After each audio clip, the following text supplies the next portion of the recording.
একটা বাচ্চা জোর করে স্কুলের মধ্যে ঢুকবে, ওই ক্লাসরুমের মধ্যে আগুন জ্বলছে তার মধ্যে ঢুকবে, কিন্তু এক ব্রিগেডিয়ার বলছে বাবা তুমি যেও না, বলছে আমার বন্ধু আছে, বলছে তোমার বন্ধু আর নাই, শেষ, তুমি যেও না।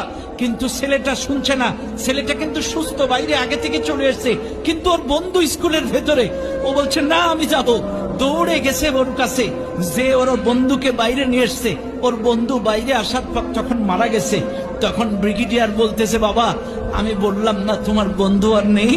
তখন বলছে স্যার আমি গেছিলাম যখন স্কুলের ভেতরে, আমার বন্ধু বেঁচে ছিল, আমার বন্ধু আমাকে দেখে মুস্কি হাসি দিয়ে বলছে বন্ধু আমার বিশ্বাস ছিল তুই আসবি, আমার বিশ্বাস ছিল তুই আসবি।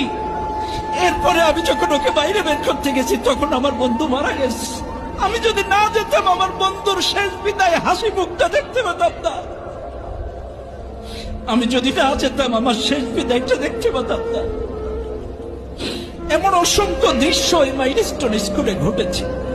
সুপ্রিয় উপস্থিতি, এই জন্য আপনাদেরকেও বলবো বন্ধুত্বের ক্ষেত্রে সৎসঙ্গে স্বর্গবাস, অসৎসঙ্গে নরকবাস।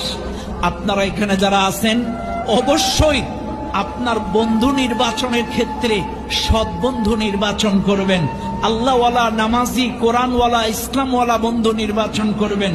আপনার বন্ধু যদি নামাজি হয় আপনাকে নামাজ পড়াবে, আপনার বন্ধু যদি আল্লাহওয়ালা, কোরআনওয়ালা, নবীওয়ালা হয়, ইসলামওয়ালা হয় আপনাকে কোরআন পড়াবে, ইসলাম শেখাবে। আর আপনার বন্ধু যদি বিড়িওয়ালা, সিগারেটওয়ালা, গাঁজাওয়ালা, আপনার বন্ধু যদি নারীওয়ালা হয় আপনাকেও কিন্তু ওই অশ্লীল খারাপ কাজে নিয়ে যাবে। এই জন্য বন্ধুর মতো বন্ধু নির্বাচন করবেন।